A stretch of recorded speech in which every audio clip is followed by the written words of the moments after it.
सियावर रामचंद्र जी की जय, पवन सुत हनुमान जी की जय। श्री रामचरितमानस बालकांड। मास पारायण, पांचवा विश्राम। हे मुनि, वह पवित्र और प्राचीन कथा सुनो जो शिवजी ने पार्वती से कही थी। और संसार में प्रसिद्ध एक केकय देश है, वहाँ सत्यकेतु नाम का राजा रहता था। वह धर्म की धुरी को धारण करने वाला, नीति की खान, तेजस्वी, प्रतापी, सुशील और बलवान था।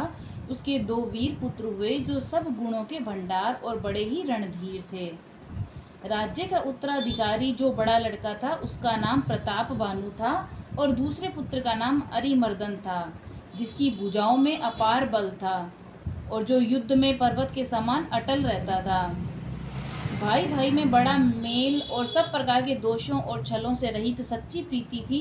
राजा ने जेठे पुत्र को राज्य दे दिया और आप भगवान के भजन के लिए वन को चल दिया। जब प्रताप भानु राजा हुआ तो देश में उसकी दुहाई फिर गई। वह वेद में बताई हुई विधि के अनुसार उत्तम रीति से प्रजा का पालन करने लगा।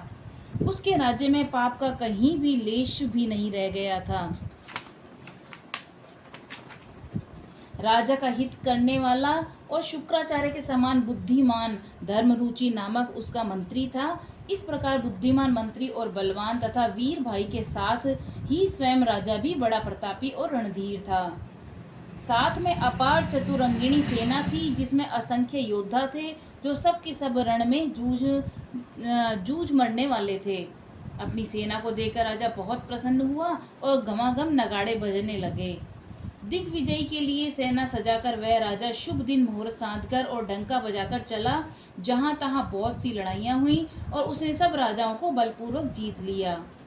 अपनी भुजाओं के बल से उसने 7 द्वीपों भूमि खंडों को वश में कर लिया और राजाओं से दंड कर लेकर उन्हें छोड़ दिया। संपूर्ण पृथ्वी मंडल का उस समय प्रताप भानु ही एकमात्र चक्रवर्ती राजा था। संसार भर को अपनी भुजाओं के बल से वश में करके राजा ने अपने नगर में प्रवेश किया। राजा अर्थ, धर्म और काम आदि के सुखों का समय अनुसार सेवन करता था। राजा प्रताप भानु का बल पाकर भूमि सुंदर, कामधेनु, मन चाही वस्तु देने वाली हो गई थी। उनके राज्य में प्रजा सब प्रकार के दुखों से रहित और सुखी थी और सभी स्त्री पुरुष सुंदर और धर्मात्मा थे।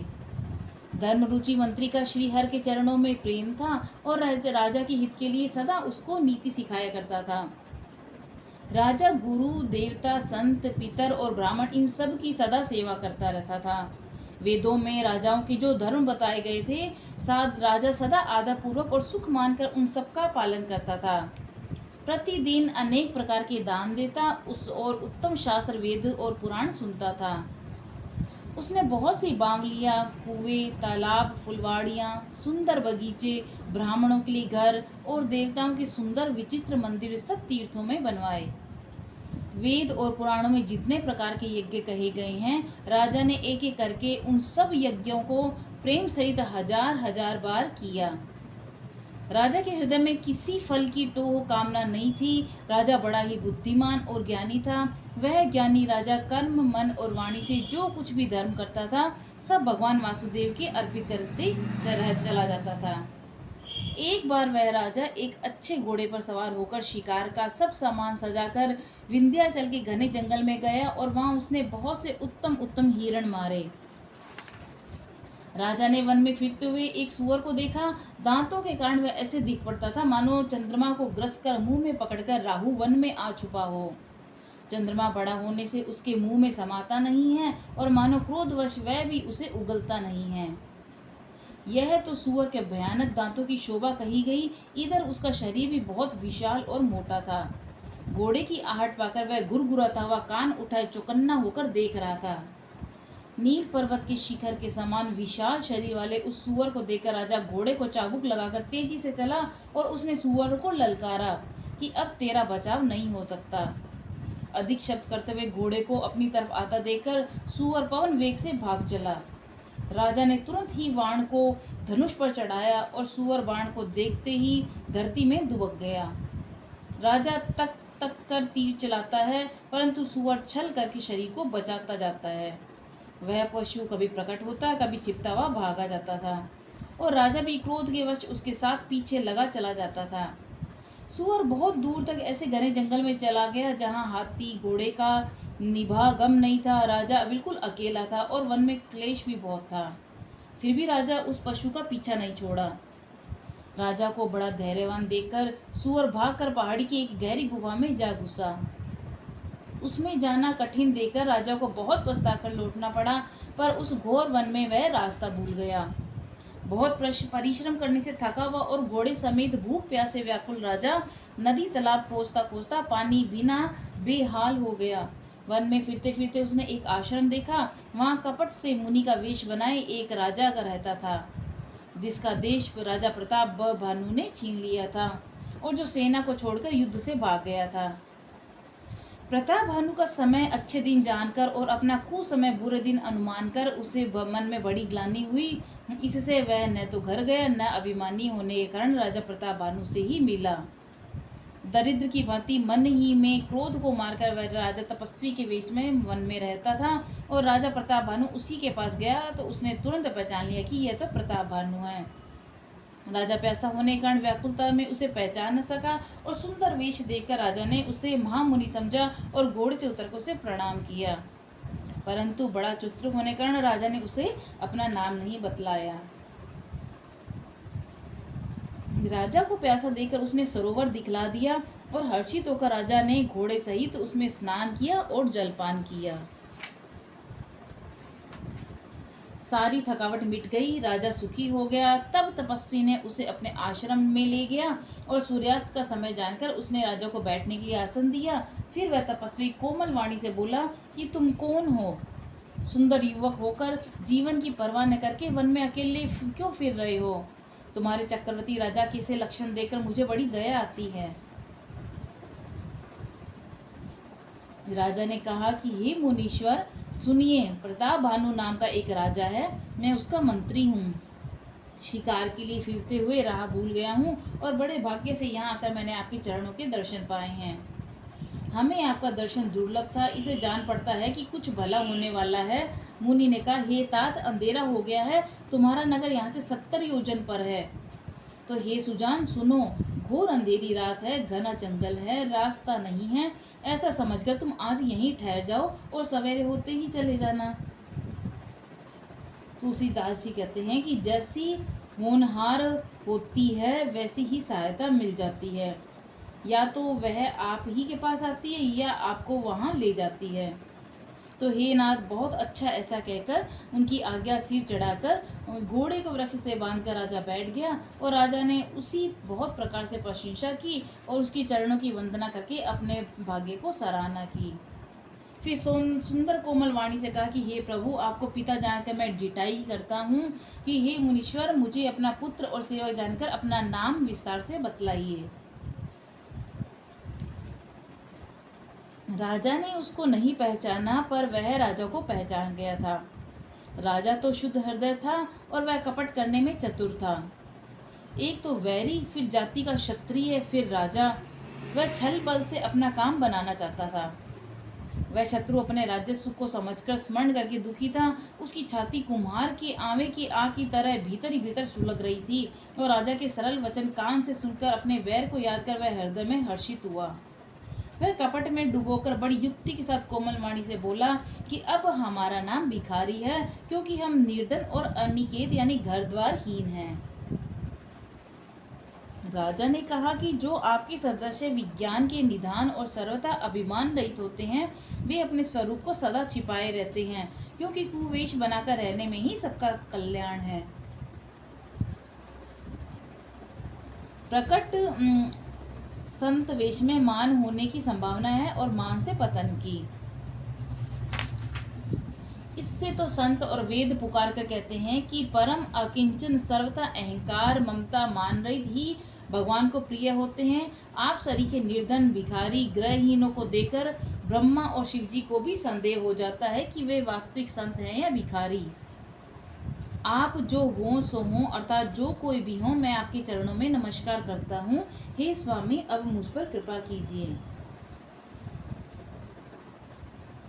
तो अपने ऊपर राजा को स्वाभाविक प्रीति और अपने विषयों में उसका अधिक विश्वास देकर सब प्रकार से राजा को अपने वश में करके अधिक स्नेह दिखाता हुआ वह कपट तपस्वी बोला, हे राजन सुनो, मैं तुमसे सत्य कहता हूँ, मुझे यहाँ रहते हुए बहुत समय बीत गया है और अब तक न तो कोई मुझसे मिला है न मैं अपने को किसी पर प्रकट करता हूँ, क्योंकि लोक में प्रतिष्ठा अग्नि के समान है और जो तपरूपी वन को भस्म कर डालती है।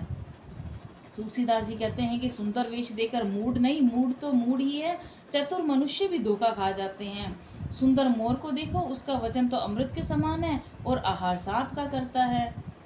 तो कपट तपस्वी ने कहा कि इसी से मैं जगत में छिपकर रहता हूँ, श्री हरि को छोड़कर किसी से कुछ भी प्रयोजन नहीं रखता। प्रभु तो बिना जनाए ही सब कुछ जानते हैं, फिर कहो संसार को रिझाने से क्या सिद्धि मिलेगी।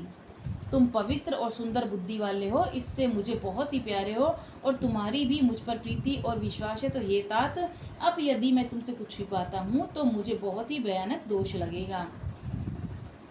तो जो जो तपस्वी उदासीनता की बातें कहता था, त्यों ही त्यों राजा को विश्वास उत्पन्न होता जाता था। जब उस बगुले की तरह ध्यान लगाने वाले कपटी मुनि ने राजा को कर्म मन वचन से अपने वश में जाना, तब वह बोला कि हे भाई, हमारा नाम एक तनु है। यह सुनकर राजा ने फिर सिर निभाकर कहा कि मुझे अपना अनुरागी सेवक जानकर अपने नाम का अर्थ समझाइए, कहिए। तो कपटी मुनि ने कहा कि जब सबसे पहले सृष्टि उत्पन्न हुई थी तभी मेरी उत्पत्ति हुई थी, तब से मैंने फिर दूसरी देह धारण नहीं की, इसी से मेरा नाम एक तनु है। तो हे पुत्र, मन में आश्चर्य मत करो, तब से कुछ भी दुर्लभ नहीं है, तब के बल से ब्रह्म जगत को रचते हैं, तब ही के बल से विष्णु संसार का पालन करने वाले बने हैं और तब ही के बल से रुद्र संहार करते हैं। संसार में कोई ऐसी वस्तु नहीं जो तप से न मिल सके। यह सुनकर राजा को बड़ा अनुराग हुआ और वह तपस्वी पुरानी कथाएं कहने लगा। कर्म धर्म और अनेकों प्रकार के इतिहास है कि वह वैराग्य और ज्ञान का निरूपण करने लगा और सृष्टि की उत्पत्ति पालन और संहार की अपार आश्चर्य भरी कथाएं उसने विस्तार से कही। राजा सुनकर उस तपस्वी के वश में हो गया और वह तब उसे अपना नाम बताने लगा। और तपस्वी ने कहा, राजन, मैं तुमको जानता हूँ, तुमने कपट किया है, वह मुझे अच्छा लगा। हे राजन सुनो, ऐसी नीति है कि राजा लोग जहाँ तहाँ अपना नाम नहीं कहते। तुम्हारी वही चतुराई समझकर तुम पर मेरा बड़ा प्रेम हो गया। तुम्हारा नाम प्रताप भानु है, महाराजा सत्यकेतु तुम्हारे पिता थे। तो हे राजन, गुरु की कृपा से मैं सब जानता हूँ, पर अपनी हानि समझकर कहता नहीं। हे तात, तुम्हारा स्वाभाविक सीधापन, सरलता, प्रेम, विश्वास, नीति में निपुणता देकर मेरे मन में तुम्हारे ऊपर बड़ी ही ममता उत्पन्न हो गई है, इसलिए मैं तुम्हारे पूछने पर अपनी कथा कहता हूँ। अब मैं प्रसन्न हूँ, इसमें संदेह न करना। हे राजन, जो मन को भावे वही मांग लो। सुंदर प्रिय वचन सुनकर राजा हर्षित हो गया और मुनि के पैर पकड़कर उसने बहुत प्रकार से विनती की। हे दया सागर मुनि, आपके दर्शन से ही चारों पदार्थ अर्थ काम धर्म और मोक्ष मेरी मुट्ठी में आ गए हैं। तो भी स्वामी को प्रसन्न देकर मैं ये दुर्लभ वर मांगकर क्यों न शोक रहित हो जाऊं। मेरा शरीर वृद्धावस्था, मृत्यु और दुख से रहित हो जाए, मुझे युद्ध में कोई न जीत सके और पृथ्वी पर मेरा 100 कल्प तक एक छत्र अकंटक राज्य हो। तपस्वी ने कहा, हे राजन, ऐसा ही हो, पर एक बात कठिन है, उसे भी सुन लो। पृथ्वी के स्वामी, केवल ब्राह्मण कुल को छोड़कर काल भी तुम्हारे चरणों पर सिर नवाएगा। तप के बल से ब्राह्मण सदा बलवान रहते हैं, उनके क्रोध से रक्षा करने वाला कोई नहीं है। तो हे नरपति, यदि तुम ब्राह्मणों को वश में कर लो तो ब्रह्मा विष्णु महेश भी तुम्हारे अधीन हो जाएंगे। ब्राह्मण कुल से जोर जबरदस्ती नहीं चल सकती, मैं दोनों भुजा उठाकर सत्य कहता हूँ। तो हे राजन सुनो, ब्राह्मणों के शाप बिना तुम्हारा नाश किसी काल में नहीं होगा। तो राजा की उसके वचन सुनकर बड़ा ही प्रसन्न हुआ और कहने लगा, स्वामी, मेरा नाश अब नहीं होगा। हे कृपा निदान प्रभु, आपकी कृपा से मेरा सब समय कल्याण होगा। एवमस्तु, ऐसा ही हो, कहकर वह कुटिल कपटी जो मुनि फिर बोला, किंतु तुम मेरे मिलने और अपनी राह भूल जाने की बात किसी से कहना नहीं। यदि कह दोगे तो हमारा दोष नहीं। तो हे राजन, मैं तुमको इसलिए मना करता हूँ कि इस प्रसंग को कहने से तुम्हारी बड़ी हानि होगी और छठे कान में ये बात पढ़ते ही तुम्हारा नाश हो जाएगा, और मेरा यह वचन सत्य जानना। हे प्रताप भानु सुनो, इस बात के प्रकट करने से अथवा ब्राह्मणों के शाप से तुम्हारा नाश होगा, और किसी उपाय से चाहे ब्रह्मा शंकर भी मन में क्रोध करे तुम्हारी मृत्यु नहीं होगी। तो राजा ने मुनि के चरण पकड़ के कहा, हे स्वामी, सत्य ही है। ब्राह्मण और गुरु के क्रोध से कहिए कौन रक्षा कर सकता है। यदि ब्रह्मा भी क्रोध करे तो गुरु बचा लेते हैं, और गुरु से विरोध करने पर जगत में कोई बचाने वाला नहीं। यदि मैं आपके कथन के अनुसार नहीं चलूंगा तो मैं भले ही मेरा नाश हो जाए, मुझे इसकी चिंता नहीं। मेरा मन तो है प्रभु एक ही डर से डर रहा है कि ब्राह्मणों का शाप बड़ा भयानक होता है। वे ब्राह्मण किस प्रकार से वश में हो सकते हैं, कृपा करके ये बतलाइए। हे दीन दयालु, आपको छोड़कर किसी को मैं अपना हित नहीं देखता। तपस्वी ने कहा कि हे राजन सुनो, संसार में उपाय तो बहुत है पर वे कष्ट साध्य हैं, और इस पर भी सिद्ध हो या ना हो, हाँ एक उपाय बहुत सहज है परंतु उसमें भी कठिनता है। तो हे राजन, वह युक्ति तो मेरे हाथ में है, पर मेरा जाना तुम्हारे नगर में हो नहीं सकता। जब से पैदा हुआ हूँ तब से आज तक मैं किसी के घर अथवा गांव नहीं गया, परंतु यदि नहीं जाता हूँ तो तुम्हारा काम बिगड़ता है, और आज यह बड़ा असमंजस आ पड़ा है। ये सुनकर राजा कोमल वाणी से बोला, हे नाथ, वेदों में ऐसी नीति कही है कि बड़े लोग छोटों पर स्नेह करते ही हैं, और पर्वत अपने सिरों पर सदा घास को धारण किए रहते हैं। अगाध समुद्र अपने मस्तक पर फेन को धारण करता है, और धरती अपने सिर पर सदा धूलि को धारण किए रहती है। ऐसा कहकर राजा ने मुनि के चरण पकड़ लिए और कहा, हे स्वामी, कृपा करके आप मेरे संत हैं, दीन दयालु हैं, हे प्रभु मेरे लिए इतना कष्ट सहिए। राजा को अपने अधीन जानकर कपट में प्रवीण तपस्वी बोला, हे राजन सुनो, मैं तुमसे सत्य कहता हूँ, जगत में मुझे कुछ भी दुर्लभ नहीं। मैं तुम्हारा काम अवश्य करूँगा, क्योंकि तुम मन वाणी शरीर तीनों से मेरे भक्त हो। पर योग, युक्ति, तप और मंत्र का प्रभाव तभी फलीभूत होता है जब वे छिपाकर किए जाते हैं। तो हे नरपति, मैं यदि रसोई बनाऊं और तुम उसे परोसो और कोई जान न पावे, तो उस अन्न को जो जो खाएगा सो सो तुम्हारा आज्ञाकारी बन जाएगा। यही नहीं, उन भोजन करने वालों के घर भी जो कोई भोजन करेगा, हे राजन सुनो, वह तुम्हारे अधीन हो जाएगा। तो हे राजन, जाकर यही उपाय करो और वर्ष भर भोजन कराने का संकल्प ले लेना। नित्य नए 1,00,000 अन्न ब्राह्मणों को कुटुंब सहित निमंत्रित करना। मैं तुम्हारे संकल्प के काल अर्थात 1 वर्ष तक प्रतिदिन भोजन बना दिया करूंगा। हे राजन, इस प्रकार थोड़े ही परिश्रम से ब्राह्मण तुम्हारे वश में हो जाएंगे, और ब्राह्मण हवन यज्ञ सेवा पूजा करेंगे तो उस संबंध से देवता भी सहज ही वश में हो जाएंगे। मैं एक और पहचान तुमको बताए देता हूँ कि मैं इस रूप में कभी नहीं आऊँगा। हे राजन, मैं अपनी माया से तुम्हारे पुरोहित को हर लाऊंगा, तब के बल से उसे अपना समान बनाकर 1 वर्ष तक यहीं रखूंगा। और हे राजन सुनो, मैं उसका रूप बनाकर सब प्रकार से तुम्हारा काम सिद्ध करूंगा। तो हे राजन, रात बहुत बीत गई है, अब सो जाओ। आज से तीसरे दिन मुझसे तुम्हारी भेंट होगी, और तब के बल से मैं घोड़े सहित तुमको सोते ही के घर पहुंचा दूंगा। मैं वही पुरोहित का वेश धारण करके आऊँगा, और जब एकांत में तुमको बुलाकर सब कथा सुनाऊंगा तब तुम मुझे पहचान लेना। राजा ने आज्ञा मानकर शयन किया, और वह कपट ज्ञानी आसन पर जा बैठा। राजा थका था तो उसे बहुत गहरी नींद आ गई, पर वह कपटी कैसे सोता, उसे तो बहुत चिंता हो रही थी। उसी समय वहाँ काल केतु राक्षस आया, जिसने सुअर बन के राजा को भटकाया था। वह तपस्वी राजा का बड़ा मित्र था और बहुत छल प्रपंच जानता था। उसके 100 पुत्र और 10 भाई थे, जो बड़े ही दुष्ट और किसी से न जीतने वाले, देवताओं को दुख देने वाले। ब्राह्मणों, संतों और देवताओं को दुखी देखकर राजा ने उन सबको पहले ही युद्ध में मार डाला था।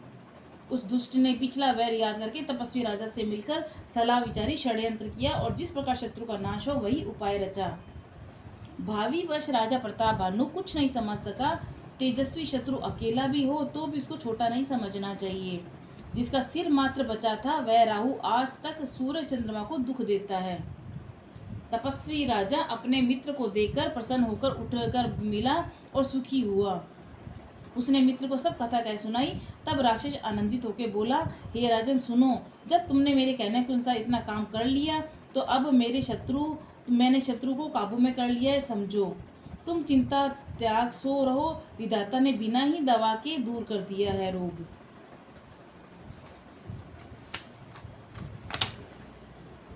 तो हे नीच क्षत्रिय, तो कुल सहित शत्रु को जड़ मूल से उखाड़कर बहाकर चौथे दिन मैं तुमसे मिलने आऊंगा। तपस्वी राजा को खूब दिलासा देकर वह महाभावी अपने क्रोधी राक्षस अत्यंत क्रोधी राक्षस चला।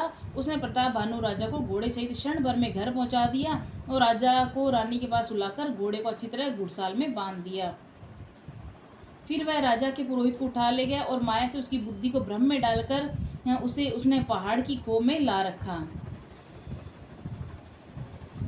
अब वह पुरोहित का रूप बनाकर उसके सुंदर सेज पर जा लेटा और राजा सवेरा होने से पहले ही जागा तो अपना घर देखकर बड़ा आश्चर्य माना। मन में मुनि की महिमा का अनुमान करके वह धीरे से उठा जिसमें रानी न जान पावे। फिर उसे घोड़े पर चढ़कर वन को चला गया। नगर के किसी भी स्त्री पुरुष नहीं जाना।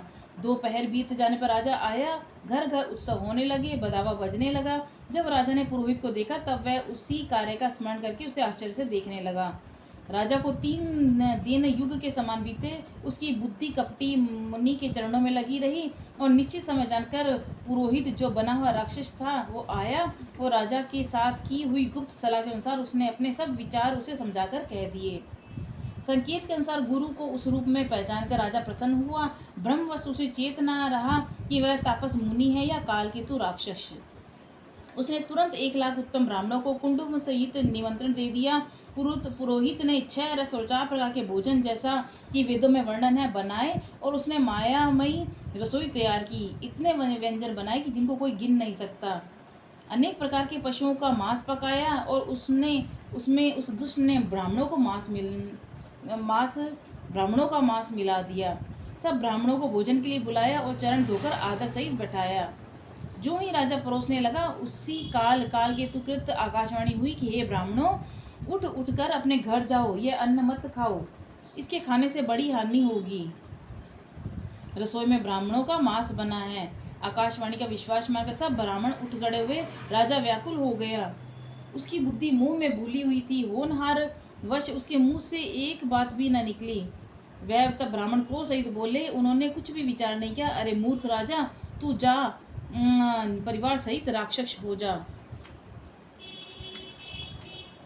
रे नीच क्षत्रिय, तूने तो परिवार सहित ब्राह्मणों को बुलाकर उन्हें नष्ट करना चाहा था। ईश्वर ने हमारे धर्म की रक्षा की, अब तू परिवार सहित नष्ट होगा। 1 वर्ष के भीतर तेरा नाश हो जाएगा। तेरे कुल में कोई पानी देने वाला तक न रहेगा। और शाप सुनकर राजा भय के मारे अत्यंत व्याकुल हो गया। फिर सुंदर आकाशवाणी हुई कि हे ब्राह्मणों, तुमने विचार कर शाप नहीं दिया। राजा ने कुछ भी अपराध नहीं किया है। आकाशवाणी सुनकर सब ब्राह्मण चकित हो गए। तब राजा वहां गया जहां भोजन बना था। देखा तो वहां न भोजन था न रसोई ब्राह्मण था। तब राजा मन में अपार चिंता करते हुए लौटा। उसने ब्राह्मण को सब वृतांत सुनाया और बड़ा ही भयभीत और व्याकुल होकर वह पृथ्वी पर गिर पड़ा। हे राजन, यद्यपि तुम्हारा दोष नहीं है तो भी होनहार जो होनी है वो नहीं मिटती। ब्राह्मणों का शाप बहुत ही भयानक होता है और वह किसी भी तरह टाले नहीं टलता। सोचकर सब ब्राह्मण चले गए और नगर वासियों ने समाचार पाया तो वे चिंता करने लगे। विधाता को दोष देने लगे जिसने हंस बनाते बनाते कौवा कर दिया। ऐसे पुण्यात्मा राजा को देवता बनाना चाहिए था, सो राक्षस बना दिया। पुरोहित को उसके घर पहुंचाकर कालकेतु ने कपटी तपस्वी को खबर दी। उस दुष्ट ने जहां तहां पत्र भेजे जिससे सब वैरी राजा सेना सजा कर दौड़े और उन्होंने डंका बजाकर नगर को घेर लिया। नित्य प्रति अनेक प्रकार से लड़ाइयाँ होने लगी। प्रताप भानु के सब योद्धा शूरवीरों को करनी उसके रण में जूझ मरे और राजा भी भाई सहित खेत रहा। सत्यकेतु के कुल में कोई नहीं बचा। ब्राह्मणों का शाप झूठा कैसे हो सकता था।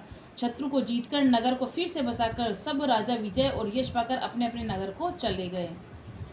तो हे भारद्वाज, सुनो, विधाता जब इसके विपरीत होते हैं तब उसके लिए धूल सुमेरु पर्वत के समान यानी भारी और कुचल डालने वाली और पिता यम के समान यानी काल रूप और रस्सी सांप के समान काट खाने वाली होती है। तो हे मुनि सुनो, समय पाकर वही राजा परिवार सहित रावण नामक राक्षस हुआ और उसके 10 सिर और 20 भुजाएं थी और वह बड़ा ही प्रचंड शूरवीर था। और अरिमर्दन नाम का जो राजा का छोटा भाई था वह बल का धाम कुंभकर्ण हुआ और उसका जो मंत्री था उसका नाम धर्मरुचि था। वह रावण का सौतेला भाई छोटा हुआ। उसका विभीषण नाम था जिसे सारा जगत जानता था। वह विष्णु भक्त और ज्ञान विज्ञान का भंडार था और राजा के पुत्र और सेवक थे। वे सभी बड़े भयानक राक्षस हुए। वे सब अनेकों जाति के मनमाना रूप धारण करने वाले, कुटिल, भयंकर, विवेक रहित, निर्दयी, हिंसक, पापी, संसार को दुख देने वाले हुए और उसका वर्णन नहीं हो सकता। बोलो सियावर रामचंद्र जी की जय, पवन सुत हनुमान जी की जय।